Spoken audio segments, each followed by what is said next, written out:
Bonjour, bienvenue sur Mazel TV. Aujourd'hui, je vais vous apprendre à réaliser les macarons au chocolat.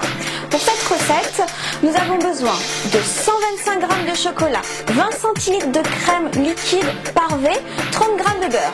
Ces ingrédients, c'est pour constituer la ganache. Ensuite, pour les macarons à proprement dit, nous avons besoin de 140 g d'amandes émondées, moulues, de 250 g de sucre glace, 25 g de cacao et 100 g de blanc d'œuf.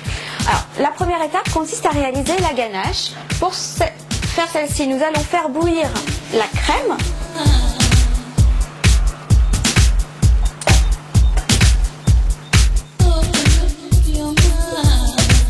On a attendu 2 minutes que la crème bout. Maintenant, nous allons mettre le chocolat dans la crème. Alors, le chocolat est coupé en petits morceaux. Donc, on l'incorpore. Avec la chaleur de la crème, le chocolat va fondre. Voilà. Donc, à ce moment-là, on éteint le feu. Voilà. Et on mélange bien en faisant des mouvements concentriques de l'intérieur vers l'extérieur.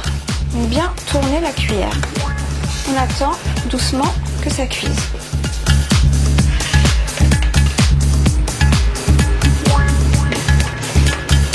Voilà, nous avons incorporé le chocolat à la crème. On remue bien en dehors du feu et toujours en dehors du feu, on rajoute les 30 g de margarine ou de beurre, tout dépend si vous voulez réaliser des macarons parvés ou pas.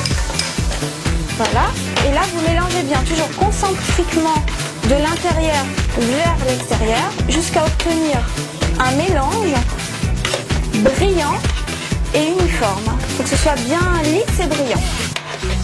Voilà, la ganache est réalisée. Donc pour les macarons, nous avons besoin de laisser la ganache au réfrigérateur pendant une bonne demi-heure. Il faut que ce soit bien frais. La deuxième étape consiste à réaliser les macarons. Parce que les macarons au chocolat, qu'est-ce que c'est? Ce sont 2 macarons et au milieu de la ganache, ce qui va donner toute l'onctuosité aux macarons. Donc pour réaliser les macarons au chocolat, nous allons tamiser du sucre glace. Donc il suffit tout simplement de prendre une passoire avec des grains fins et de faire passer comme ça, regardez bien, le sucre glace. On fait la même chose avec les amandes qui sont finement hachées. Donc si vous les achetez dans le commerce déjà moulues, ce que je vous conseille, c'est de les repasser au mixeur pour que le grain soit encore plus fin. Comme ça en bouche, on ne sentira pas le petit grain de l'amande. Voilà pour les amandes. Maintenant, on va réaliser la même étape avec le chocolat qui est amer et non sucré. On passe toujours à la passoire, ce qui va permettre d'éliminer les gros grains qu'on ne va pas garder. Voilà, vous voyez là, ces petits grains, on ne les garde pas, ils sont trop gros. Voilà, donc le mélange est réalisé. Donc on mélange tout. Donc il y a le sucre, les amandes, le cacao. Donc voilà, il faut bien mélanger pour que ce soit bien homogène. Comme d'habitude, je répète à chaque fois ce mot homogène, mais c'est un des secrets de la pâtisserie. Et maintenant, nous allons battre les blancs en neige. Alors les blancs, c'est 100 g de blanc, ça correspond à peu près à 4 gros œufs. Il faut bien les peser et il faut surtout qu'ils soient à température ambiante. S'ils sont trop froids, ils vont mal monter. Donc, pour qu'ils montent bien, la petite astuce, c'est de rajouter une pincée de sel dans les blancs. Donc on les bat à grande vitesse.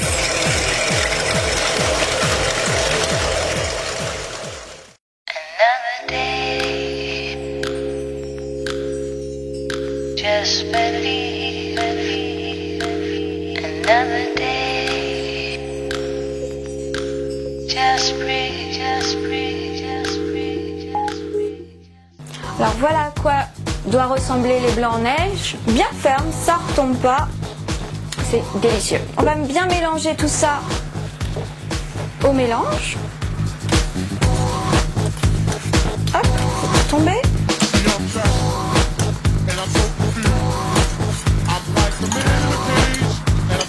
Donc on mélange le tout. On va prendre le grand bol, ça sera plus facile. Et là, c'est une étape où il faut s'appliquer il faut ce qu'on appelle macaroner. Alors regardez bien ce que c'est que macaroner. Tout mélanger, bien incorporé en allant vers l'extérieur et en plaquant contre les parois du bol. On fait un peu de force. Donc là, on a presque fini de macaroner. Donc regardez bien le mouvement. Et on va mettre tout le mélange dans une poche à douille avec un diamètre relativement large de l'embout. Donc on prend et surtout on verse la pâte toujours du même côté dans la douille. Vous voyez, je plaque bien toujours du même côté. On a rempli la poche à douille de la pâte et maintenant on préchauffe le four au thermostat 7-8. Avant, on a sorti les grilles du four et on a déposé une feuille de papier sulfurisé ou de papier en silicone. C'est d'autant plus pratique puisque c'est réutilisable. Et on va réaliser les macarons. Alors, on rabat, comme je vous l'ai expliqué tout à l'heure, le dessus de la poche. On se tâche quand même, c'est pas grave. On presse le dessus et on appuie bien pour réaliser des macarons. Alors ensuite, vous faites la taille de macarons que vous voulez. Moi, je les préfère petits, mais bon, vous pouvez en réaliser des plus gros. Dans ce cas-là, ça changera le temps de cuisson.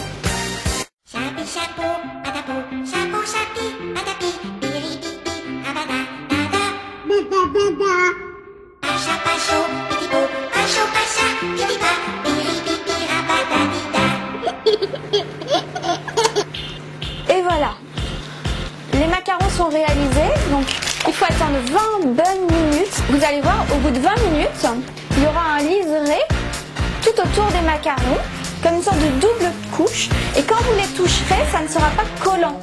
Il ne faut pas que ça adhère au bout des 20 minutes.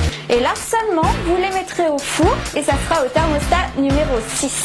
Bon, on se retrouve tout à l'heure. Voilà, on sort les macarons du four. Donc ils ont été cuits 8 à 10 minutes. Tout dépend de la taille des macarons que vous avez réalisés. Moi, je les ai fait cuire 8 minutes. Surtout, la porte du four doit être laissée entrouverte.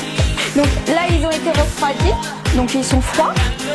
On prend les macarons de taille à peu près équivalente. Là, regardez bien. On en prend 2. Voilà. Donc là, vous voyez qu'à l'intérieur, ils sont tout moelleux, presque pas cuits, c'est normal. Donc vous les retournez. Donc on en prend 2. Voilà. Donc toujours cet aspect un petit peu creux à l'intérieur. Et on va prendre avec une petite cuillère, on va prendre la ganache et on va les fourrer de ganache. Donc ça c'est le meilleur, c'est la ganache. Donc soyez généreux, plus il y en a et plus c'est bon. Voilà, regardez bien, je vais vous montrer 2 fois comment on fait. Là vous remettez le macaron supérieur, vous écrasez un tout petit peu pour que la ganache ressorte et vous le mettez dans un Tupperware. Vous laissez au frigo pendant plusieurs heures. L'idéal c'est de faire les macarons la veille. Donc là c'est terminé, donc je vous laisse les déguster. Régalez-vous bien. My lover's got no money, he's got his strong beliefs. My